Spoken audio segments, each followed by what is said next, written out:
आपने आदरणीय भाई राकेश जी ने जिस प्रकार से संगठन का पूरा विस्तार बताया, संगठन और अपने संस्था का जो परिचय बताया, उसको किस प्रकार से हमें व्यवहारिक रूप से घटाना है। आप में जितने सभी आए हैं, सब आप पहले अपने स्थान से सहयोग प्रशिक्षण शिविर करके आए हैं। सबने किया है ना 25 दिन का?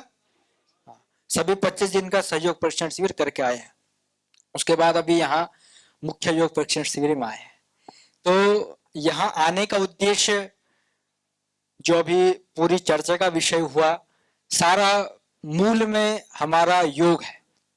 अगर हम योग करते और कराते नहीं है तो इस पूरे प्रशिक्षण शिविर का कोई अर्थ नहीं है, क्योंकि हमारे जब गुरु ही योग करते और कराते हैं और हम ना करें तो उसका कोई लाभ नहीं। तो इसलिए इस प्रशिक्षण शिविर का मुख्य योग शिक्षक का, जो आपको यहाँ से उपाधि दी जाएगी मुख्य योग शिक्षक के, तो आपको योग का व्रत लेके यहाँ से जाना है। आप में से कौन कौन है जिनकी योग कक्षा निरंतर चलती है? सबकी चलती है? अरे वाह, बढ़िया, जोरदार ताली बजाइए जी। और कितने ऐसे हैं जिनकी अभी योग कक्षा नहीं चलती है? कोई? हाँ, केवल प्रशिक्षण अभी ले लिया है, योग कक्षा भी नहीं चला रहे। कुछ है, 2-4 हैं, ठीक है, कोई बात नहीं। तो जो अभी कक्षा नहीं लेते उनका भी दायित्व है कि आपको यहां से जाने के बाद अपनी योग कक्षा निरंतर चलानी है। और योग कक्षा, देखिए आप सभी यहाँ पर योग कक्षा चला रहे हैं और इसमें से कई ऐसे हैं जो 1 साल से चला रहे होंगे, कई की 5 साल, कई 10-10 सालों से योग कक्षा कई की चल रही है। इसमें कितने ऐसे जिनकी 10 सालों से कक्षा चल रही है? चलिए इनके लिए जोरदार ताली बजाइए। और भी पुराने हैं, 15 साल पुराने भी हैं, बताइए। तो आप सभी बहुत दर्शकों से कक्षाएं चला रहे हैं और कई कक्षा ऐसी रहती हैं जिसमें जब साधक आता है तो उसको बड़ी रुचि आती है, हर दिन नया नया मिलता है। लेकिन कईयों की कक्षा ऐसी होती है कि 2 दिन व्यक्ति गया, उसके बाद धीरे धीरे संख्या कम होने लग जाती है। फिर बोलते जी हमारी कक्षा में तो लोग ही नहीं आते। और कई कक्षा में ऐसा होता है बैठने के लिए जगह नहीं बचती, पूरा हॉल भर जाता है। तो क्या इसमें अंतर है? तो इसमें है कि हम योग को कितनी रुचिकर तरीके से करा रहे हैं। देखिए, एक तो आप रोज जो परम श्रद्धेय महाराज जी कराते हैं, योगिंग सूर्य नमस्कार कराया, दंड बैठक लगाए, अब वही आप रोज करा रहे हैं। तो जो श्रद्धा वाला व्यक्ति वो तो करेगा, लेकिन व्यक्ति को लगातार जोड़ने के लिए उसमें रुचिकर आपको विषय देना पड़ेगा। जैसे आप परम श्रद्धेय महाराज जी को रोज सुनते हैं तो रोज आपको नया मिलता है, रोज कुछ ना कुछ नया ज्ञान मिलता है। तो ऐसे ही हमको भी आपको भी अपनी योग कक्षा में कुछ नया देना है, कुछ नई बातें, कुछ नया रोग के विषय में, नया योग के विषय में। उसको जितना आप रुचिकर बना सकते हो उतना आप बनाइए। जैसे कईयों की कक्षा होती है जिसमें कई कुछ भी, किसी का जन्मदिन होता है उस समय उसका जन्मदिन उस योग दिवस से मनाया जाता है, योग कक्षा में। ऐसे कोई भी कार्यक्रम हो योग कक्षा में मनाया जाता है। तो उससे क्या होता है कि योग कक्षा में उत्साह बना रहता है और साधकों का भी उत्साह बना रहता है, और योग कक्षा में आकर के व्यक्ति तरोताजा हो जाए। ये ना हो कि योग कक्षा में आकर के डिप्रेशन में आ जाए। अगर कई होता है ना कि पूरे सप्ताह काम किया और एक दिन सोचते हैं कि हम पिकनिक पर जाए, तो वो पिकनिक हमारा योग कक्षा बन जाए, अर्थात व्यक्ति को और कहीं जाने की आवश्यकता ना पड़े। अपना मन हल्का करने के लिए, अपना तनाव मुक्त करने के लिए वो हमारी योग कक्षा ही हो जिसमें व्यक्ति आकर के अपने आप को तनाव मुक्त पाए। तो इसलिए ऐसी आपको अपनी योग कक्षा बहुत अच्छे से रुचिकर विषय बनानी है। और जैसे यहाँ आपको जो भी कार्य दिए जाए, जैसे अभी तो यहाँ पर जो सांगठनिक रूप से है, इसमें से हमारे राज्य प्रभारी स्तर पे आए हैं, कुछ जिले स्तर पर आए हैं। जिले प्रभारी कितने हैं यहाँ पर जो जिला स्तर पर है?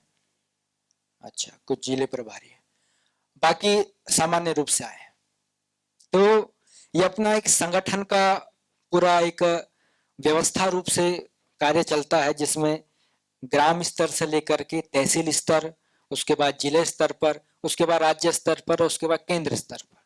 ये पूरा संगठन का एक रूपरेखा परम श्रद्धेय महाराज जी के द्वारा बनाई गई है। और आप सभी अब इस संगठन के ही साथ जुड़े हुए हैं। तो यहां से आप जब जाएं तो आपको कोई अलग सा कार्य नहीं करना है, आपको संगठन का ही कार्य करना है। जैसा भी पूज्य स्वामी परमार्थ जी ने सारा उपदेश दिया और आखिर में कहा कि सारा कार्य संगठन से चलता है, समगच्छद्धम संवदद्धम। तो हमने जितना ज्ञान लिया, ये ज्ञान हमारा तभी कार्य करेगा और तभी हम इसको समाज में और अच्छे से विस्तार कर सकते, जब हम संगठन के साथ कार्य करें। और संगठन में देखिए बहुत समन्वित रूप से कार्य करना पड़ता है। जैसे हम सभी और आप सभी जो परम श्रद्धेय महाराज जी ने योग की दीक्षा दी है, तो हमारा कार्य केवल योग करना ही नहीं है, उस योग को जीना भी है। आप सब यहाँ पर आकर के योग शिक्षक बने हैं और जब आप समाज में जाएंगे, लोगों को योग सिखाएंगे, तो केवल आपका योग कराना ही ना हो, आपके जीवन में योग घटित भी हो। ये ना हो कि सुबह सुबह जी ये तो योग शिक्षक है, योग कराया बड़ा अच्छा, और दिन में देख रहे कहीं लड़ाई झगड़ा कर रहा है। किसी ने थोड़ा सा कुछ चुगलीबाजी की, उसमें परेशान हो गया। किसी ने बहुत सम्मान दे दिया तो फिर बड़े उत्साह में आ गया। किसने थोड़ा अपमान कर दिया, उसी में निराश हो गया। तो फिर योग कैसे घटित हुआ? योग केवल ये थोड़ा ना है कि आपको अच्छे से आसन आते हैं, आप बड़ा अच्छे से वक्तव्य देते हैं, यही योग नहीं है। योग सुख दुख में, मान अपमान में, लाभ हानि में, इसमें समत्व रहने योग है। यही तो योग की परिभाषा है, समत्वम योग उच्यते। तो ऐसे योग में हमको जीना है। और जब आप बाहर जाएंगे, अपने संगठन में कार्य करेंगे, तो संगठन में तो ये परीक्षा आपकी चलती रहती है। कभी आपको मन से बुलाया जाता है, कई बार संगठन में ऐसा होता ही है, कई कार्यक्रम होता है उसमें किसी व्यक्ति को बहुत सम्मान दे दिया, तो व्यक्ति फिर अगले दिन किससे बात नहीं करता है। बोले अरे मेरे को तो बड़ा सम्मान दे दिया राज्य प्रभारी ने, अब मेरे इससे क्या तुलना कर रहे हो, इसके साथ क्यों बैठा दिया मेरे को तो मन से बैठाना चाहिए। और किसी ने बहुत काम किया, उसकी तारीफ नहीं हुई, तो अगले दिन वो बोले मैं तो भाई काम ही नहीं करूंगा अब संगठन में, मेरे को तो कोई बात ही नहीं करता, मेरा कोई सम्मान ही नहीं करता। तो यही आपकी परीक्षा है। एक परम श्रद्धेय महाराज जी अभी आपको जब योग यात्रा दिखाएंगे तो एक बड़ा सुंदर वाक्य कहते हैं कि वह पथ क्या पति कुशलता क्या, जिस पथ पर बिखरे सूल ना हो, और नाविक की धैर्य परीक्षा क्या, जब धारा ही प्रतिकूल ना हो। तो हमारी परीक्षा और हमारी परीक्षा तभी प्रारंभ होती है जब प्रतिकूल धाराएं चलती है। तो जब आपको प्रतिकूल अवस्था हो, तो उसमें आपका पता लगता है कि आप योगी हैं कि नहीं है। अब पता लगे नाम योगी रखा है और काम भोगी वाले कर रहा है, कहीं लड़ाई झगड़े कर रहा है, कहीं पिटाई आदि कर रहा है, तो ऐसे नहीं। तो आपका जीवन योग में अवस्थित हो, आपका चलना बोलना, आपका रहना सहना, आपका हर एक दिनचर्या, आपकी नियमचर्या योग से संबंधित हो। क्योंकि आप जब समाज में उतरेंगे, अपने तहसील में जाएंगे, अपने गांव में जाएंगे, अपने जिले में जाएंगे, तो आप केवल आप बन के नहीं रहते, फिर आपको परम श्रद्धेय महाराज जी का प्रतिनिधि रूप में देखते हैं। केवल प्रतिनिधि नहीं, आपको ही स्वामी जी समझते हैं लोग। अरे ये हमारे गांव का ये स्वामी रामदेव है, या हमारे जिले का स्वामी रामदेव, ऐसे समझते कि नहीं समझते? ये आ गया ये स्वामी रामदेव हमारे यहाँ का, तो आपको स्वामी रामदेव जी का प्रतिरूप बनाते हैं। और पता लग गया स्वामी रामदेव कहीं जाके किसी को पीट रहा है वहां पर, किसी ने बोल दिया वहीं रूठ गया स्वामी रामदेव, तो वे ऐसे निकाम नहीं चलेगा। तो इसलिए आपको स्वामी जी के जैसे ही जीना है, उनके जैसे समत्व में रहना है। तो मान अपमान आपके जीवन में आएगा, और जब मान अपमान आए तो उसमें यह समझना कि ये मेरी परीक्षा चल रही है। जैसे कई बार होता है कि यहाँ तो आपने बात सुनी, बड़ी अच्छी लग रही है, अरे हाँ समत्व रहना चाहिए, लेकिन जिस समय होता है उस समय फिर दिमाग काम नहीं करता, उस समय समत्व गया भाड़ में, उस समय भाई उस समय तो एकदम क्रोध का उफान चलता है, उस समय समझ में नहीं आता कुछ। तो उस समय क्या समझना है, जब आपके समय आपका जिस समय ऐसा पाला पड़े, कोई आपका सम्मान कर दे या आपका अपमान हो जाए, तो उस समय यह समझना कि इस समय भगवान या ईश्वर मेरी परीक्षा ले रहा है। इस व्यक्ति के रूप में इसके अंदर भगवान अवस्थित होकर के मेरी परीक्षा ले रहा है कि मैं इस परीक्षा में सफल हो पाता हूं कि नहीं हो पाता हूं। आपका कोई अपमान करे, खूब आपका गला भुरा करे, तो आपको ये सोचना है कि जो ये भला बुरा कह रहा है, ये इसके अंदर भगवान अवस्थित होकर के कह रहे हैं, मेरी परीक्षा ले रहे हैं, और इस समय अगर फेल हो गया, इसमें सफल नहीं हो पाया, तो फिर मेरा योगी बनने का कोई मतलब ही नहीं। तो आपको परीक्षा के रूप में देखना है। तो इसलिए, और योगी का जीवन ही ऐसा है, उसको सब में समत्व रहना ही है। तो इसलिए ऐसे आपको खूब यहाँ से आपको सीख के जाना है। अपने जीवन में आपको उस योग को पूरा जीना है। केवल ऊपर ऊपर से योग ना झलके, हमारे जीवन में वो योग अवस्थित हो, ऐसे आपको जीवन जीना है। और जैसे मैंने योग की बात कही, अब आपको जैसे यहाँ से आप जब जाएं, अभी तो आप 4-5 दिन ही हैं, लेकिन जब यहाँ से जाएं तो एक संकल्प के साथ जाएं कि मुझे अपने गांव में, तहसील में, अपने जिले में योग का एक बड़ा कार्यक्रम करना है। पूरे तहसील में योग से सबको निरोगी बनाना है। देखिए, अगर आप जिस गांव में, जिस तहसील में आप गए, और तहसील में ये समझिए आपके कम से कम 7-8 लाख की जनसंख्या है, या कहीं पर 1 लाख की जनसंख्या है, उसमें से आपको 50% से ऊपर लोग ऐसे मिलेंगे जिनकी डायबिटीज होगी, 50% ऐसे मिलेंगे जिनकी बीपी की समस्या होगी, कईयों के ऐसे हो जो कमर दर्द की समस्या होगी, और 80 से 90% ऐसे होंगे जिनको मोटापे की समस्या होगी, जिनको घुटने की समस्या होगी। अब आप ये बताओ कि 1 लाख की जनसंख्या है, उसमें से अगर 70-80 हजार लोग मोटापे से पीड़ित हैं, और परम श्रद्धेय महाराज जी ने हमको इतना बड़ा अस्त्र दे रखा मोटापे का, इतने सारे आसन बता रखे हैं, स्थित कोण आसन से लेकर चक्की आसन से लेकर के उल्टे लेट करके, सीधे लेट करके, और इतना सारा हमको आहार चिकित्सा के साथ साथ योग चिकित्सा दे रखी है। तो 7 दिन के अंदर अगर हम मोटापा को शिविर लगाते हैं, मधुमेह का शिविर लगाते हैं, बीपी का शिविर लगाते हैं, डायबिटीज का शिविर लगाते हैं, तो उसका लाभ मिलेगा कि नहीं मिलेगा? मिलेगा कि नहीं मिलेगा? मिलेगा। अब 7 दिन का आप शिविर लगाइए, पूरे जिले में मोटापे का शिविर लगाइए। 1 लाख की जनसंख्या है, और उसमें से अगर 70 हजार ही मोटापे से पीड़ित है, और आप शिविर लगाते हैं, 1000 तो आएंगे, देखने के तो आएंगे कि अरे ये मोटापे का शिविर लगा रहा है, एक बार देख के तो आते हैं, कराता क्या है। और कैसे नहीं करेगा, कैसे मोटापा कम नहीं होगा 7 दिन के अंदर? आप स्थित कोणासन कराइए, 50 बार नहीं, 500 बार कराइए, 1000 बार कराइए, जब तक उसका पूरा पसीना टपक ना जाए तब तक कराइए। स्थित कोणासन, सारे चक्की आसन, त्रिकोण आसन, उल्टे लेट करके पश्चिमोत्तानासन, जितना हो सकता है सब कराइए। कैसे मोटापा कम नहीं होगा? फिर भी कम नहीं हो रहा तो दिन भर भोजन बंद कर दीजिए, तब तो कम हो गई। 7 दिन के अंदर कैसे मोटापा कम नहीं होगा? कम होगा। अरे महाराज जी ने हमको इतना सारा ज्ञान दे रखा है, अगर हम चाहे तो पूरे जिले नहीं, पूरे दुनिया का वजन कम कर सकते हैं। लेकिन उसके लिए एक पूरी आपको एक संकल्प के साथ, एक पूरी व्यवस्था के साथ अगर आप कार्य करेंगे, जैसे अब जब यहाँ से जाए तो पूरी व्यवस्था बनाए कि हमको 1 महीने में, इस बार इस महीने मोटापे का शिविर पूरे जिले में लगाना है। हर जिले तहसील में मोटापे का शिविर 7 दिन का, उसका एक पूरा प्रोटोकॉल बनाइए, 7 दिन का, 15 दिन का। उसमें उनको उपचार भी दीजिए, जो परम श्रद्धेय महाराज जी ने लौकी का जूस, जो भी उपचार पद्धति दी है उसको भी साथ में कराइए। ऐसे ही अगले महीने फिर डायबिटीज का लीजिए, मधुमेह का लीजिए, कैसे कम नहीं होगा?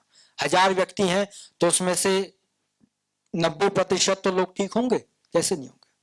तो जब आप एक संकल्प के साथ और एक पूरे प्रणाली के साथ अपने कार्य को करेंगे, तो एक बहुत बड़ा ये अभियान परम श्रद्धेय महाराज जी का जो ये स्वास्थ्य का, योग का और योग से निरोगी बनाने का कार्य चल रहा है, तो उसमें अपनी बड़ी भूमिका निभा सकते हैं।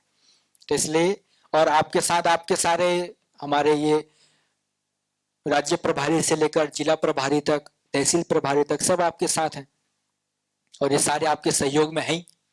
इसलिए यहां से आप जाएं, यहां से आप जो भी ज्ञान सीखें उसको आपको केवल अपने तक सीमित नहीं रखना है, उसको आपको क्या करना है?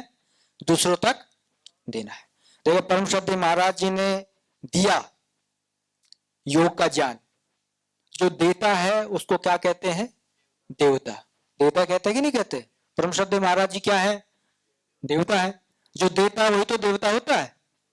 जो दिया वो क्या बन गया? देवता। और जो लेता वो क्या है? लेवता। जो लेता है उसको क्या है? लेवता। तो आपको लेवता बनने की देवता, देवता बनना है ना। अब देखो आपने जो लिया यहां से ज्ञान, अब आप अपने पास रखे रहोगे उसको तो क्या बन जाओगे, और दोगे तो देवता। तो देवता बनना है आप सबको, हम सबको देवत्व में घटित होना है। तो इसलिए यहां से जो आप ज्ञान लेके जाए उसको देना है। परम श्रद्धेय महाराज जी ने भी ज्ञान अगर केवल अपने पास ही रखते तो आज कैसे हम सब यहाँ बैठे रहते, कैसे लाखों करोड़ों लोगों को ज्ञान मिलता। उन्होंने दिया, और अब हमारा काम है कि हमने जो अब योग की दीक्षा ली, यहां से जो भी आप सीख के जाओगे उसको क्या करना है, देना है। जितना हो सके दीजिए, अपने घर परिवार आसपास में लोगों को दीजिए। योग का एक योग्य कक्षा लगाइए, अपने घर परिवार में परिजनों को जोड़िए, और साथ साथ में जैसे आज तो आप सभी यहाँ पर बैठे हुए हैं, तो एक तो हो गया कि हम अपने समाज में और राष्ट्र में एक बहुत बड़े योग का अभियान चला रहे हैं। इसके साथ साथ अपने परिवार में भी कई बार क्या होता है कि हम तो बाहर बड़ी दीक्षा दे रहे हैं लेकिन हमारे घर वाले नहीं सुनते, घर के बच्चे नहीं उठते, वही सुबह 7 बजे उठ रहे हैं। तो फिर अपने आप में संतुष्टि कई बार नहीं हो पाती। तो उसके लिए अपने घर परिवार में भी, अपने परिजनों में भी योग की दीक्षा दीजिए। आपके घर में जो माताएं हैं उन्हें महिला पत्नी योग समिति से जोड़िए, जो युवा है उन्हें युवा भारत से जोड़िए, जो बड़े हैं उन्हें भारत स्वाभिमान से पत्नी योग समिति से जोड़िए। अपने पूरे परिवार को योग से जोड़िए। पूरा आपका परिवार एक योगी परिवार बनना चाहिए।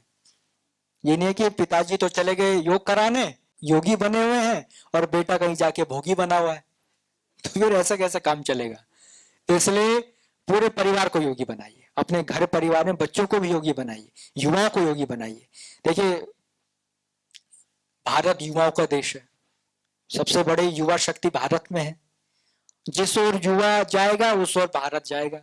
अब आज देखिए आज युवाओं की हालत कैसी हो रखी है, नशे में, वासनाओं में, व्यभिचार में, विचारों की दुर्गंध में फैला हुआ है। आज उनको पता ही नहीं है कि जाना क्या है, करना क्या है, बोलना क्या है, सोचना क्या है, क्योंकि आज संस्कार नहीं मिले हैं। न घरों में आज संस्कार मिल पाते हैं। घरों में माता पिता आजकल व्यस्त हो गए हैं, लोग माता पिता चले जाते हैं बाहर अपनी नौकरी करने, बेटा किसके पास जा रहा है, क्या बात कर रहा है, क्या संस्कार ले रहा है, किसी को कुछ पता नहीं। न उनको विद्यालय में कोई संस्कार दिए जा रहे हैं, विद्यालय में केवल अक्षर ध्यान दिया जा रहा है। तो संस्कार मिलेंगे कहाँ? उस संस्कार देने का काम आप सबको करना है। अपने घर परिवार में आपकी जिम्मेदारी है कि आप अपने बच्चों को संस्कार दीजिए। देखिए व्यक्ति महान केवल अक्षर ज्ञान से नहीं बनता, केवल जो किताबी ज्ञान से व्यक्ति महान नहीं बनता है। बहुत ज्ञान, बहुत विद्वान तो रावण भी था कि नहीं था? उसने भी बहुत वैदुष्य था, उसके अंदर विद्वत्ता था, और खूब तपस्या भी की थी उसने। लेकिन केवल विद्वान बनने से, केवल तपस्वी बनने से व्यक्ति महान नहीं बनता है। आचरण, संस्कार व्यक्ति में होने चाहिए। देखिए राम भी विद्वान थे, लेकिन राम के अंदर संस्कार थे, राम के अंदर मर्यादा थी, रावण के अंदर नहीं थी। तो इसलिए व्यक्ति के अंदर संस्कार बड़े मायने रखते हैं। इसलिए अपने घरों में आप संस्कारों को द्योतित कीजिए। इसलिए भारतीय शिक्षा बोर्ड का गठन किया गया। इसलिए भारतीय शिक्षा बोर्ड में संस्कारों का, अपनी भारतीय परंपराओं का, अपने मूल्यों का उसमें कार्य किया गया है। तो इसलिए अपने घर परिवार में आप सबकी जिम्मेदारी है कि अपने घरों में संस्कारों से, अपने घर में अपने बच्चों को उसे परिपूरित कीजिए। चाणक्य जी का एक प्रसंग आता है कि जब एक बार वो चंद्रगुप्त को सिंहासन में बैठा दिया, उसके बाद वो एक नगर में भ्रमण के लिए निकले। तो भ्रमण में जब निकल रहे थे तो किसी व्यक्ति ने पूछा कि आचार्य आप नगर में कुछ कार्य है, किसी को ढूंढ रहे हैं, तो हमें बताइए। तो आचार्य ने कहा कि मैं यहाँ नगर में शमशान को ढूंढ रहा हूँ। तो वो व्यक्ति बड़ा आश्चर्य का, तो उसने बोला नगर में कहाँ शमशान मिलेगा, शमशान तो नगर के बाहर होता है। तो आचार्य ने कहा ना मैं यहीं इन्हीं घरों में शमशान ढूंढ रहा हूँ। तो व्यक्ति बड़ा आश्चर्य को, तो बोला यहाँ का शमशान मिलेगा। तो फिर आचार्य ने बड़ा एक सुंदर श्लोक के साथ व्याख्यान किया कि न विप्रपादोदक कर्दमानि न वेद शास्त्र ध्वनि गर्जितानि स्वाहा स्वधाकार विवर्जितानि शमशान तुल्यानि गृहाणि तानि। न विप्रपादोदक कर्दमानि, जिनके घरों में कोई विद्वान आए, कोई सन्यासी आए, कोई अतिथि आए, कोई सत्पुरुष आए, न विप्रपादोदक कर्दमानि, उस विप्र का, उस विद्वान का सत्कार न होता हो, उसका सम्मान न होता हो, वो घर शमशान के तुल्य है। गृहाणि तानि शमशान तुल्यानि। दूसरा, न विप्रपादोदक कर्दमानि न वेद शास्त्र ध्वनि गर्जितानि, जिनके घरों में वेद शास्त्र, उपनिषद, रामायण, महाभारत, रामचरितमानस, गीता, हनुमान चालीसा, इनका पाठ ना होता हो, वेदों की और अपने शास्त्रों की गर्जना ना होती हो, वो घर शमशान के तुल्य है। स्वाहा सदाकार विवर्जितानि, जिनके घरों में स्वाहा स्वधा करके यज्ञ की आहुति ना दी जाती हो, वो घर कैसे हैं? शमशान के। और इसी के विपरीत जिनके घरों में सब होते हैं, उनके घर स्वर्ग के तुल्य है। अब देखो, आप सब अब अपना आकलन कर सकते हैं कि हमारा घर कैसा है। अपने घरों में अपने संस्कारों को आप पलाइए, अपने घरों में वेद शास्त्रों को रखिए। देखिए, इसका बड़ा महत्व है अपने घरों में शास्त्रों को रखने का। आप गीता और उसका रोज पाठ करिए, अपने पूरे परिवार के साथ बैठ करके आधे घंटे का पूरा परिवार एक साथ बैठे और रामायण का पाठ करिए, उसका एक पृष्ठ पढ़िए, या रामचरितमानस का, या उपनिषद का, या गीता का, किसी एक प्रसंग को लेकर के पूरे घर वाले बैठे और आधे घंटे उसका स्वाध्याय करें। इसका एक बहुत बड़ा लाभ है, और घर में शास्त्रों को रखने का ही लाभ होता है। अच्छा, ये बताइए, हम अपने आप को वैदिक धर्मी कहते हैं, अपने आप को सनातन धर्मी कहते हैं, अपने आप को हिंदू धर्मी कहते हैं। अच्छा, बात तो हम बड़ी कहते हैं। अच्छा, ये बताइए कि जो अपने आप को मुसलमान कहते हैं, उनके घरों में आपको कुरान मिलेगी, मिलेगी कि नहीं मिलेगी? मिलेगी। और वो कुरान पढ़ना जानते हैं, क्यों? क्योंकि उन्हें उर्दू आती है। अच्छा, जो ईसाई को मानने वाले, ईसाइयत को, उनके घर में आपको बाइबल मिलेगी, और वो बाइबल पढ़ना जानते हैं क्योंकि उन्हें अंग्रेजी आती है। और हम अपने आप को बड़ा सनातनी कहते हैं। हमारे कितने घरों में हमारे शास्त्र हैं, वेद उपनिषद है, रामायण है कि नहीं है? कितने घरों में? बहुत कम के घरों में। और कितना हम उसे पढ़ना जानते हैं, ये तो और बड़ी बात है। कहाँ पढ़ना है? संस्कृत तो दूर की बात है, हिंदी बोलने में शर्माते हैं। चार लोग कहीं खड़े हो जाए और वहां कोई अंग्रेजी में बात करने लग जाए तो हम बरसों, अरे ये तो बड़ा पढ़ा लिखा है, ये तो खूब। और वहीं कोई हिंदी में बात करे चार लोगों की अंग्रेजी के बीच में, तो हम सोचते अरे गवार आदमी कहाँ से आ गया। सोचते कि नहीं सोचते? ऐसे आज का माहौल बन गया समाज का। वहीं कोई अगर पैंट टी शर्ट में टाई पहन करके आ जाए तो हम सोचते हैं अरे बड़ा बिजनेसमैन है, ये तो खूब पढ़ा लिखा होगा, ये तो खूब कुलीन व्यक्ति है।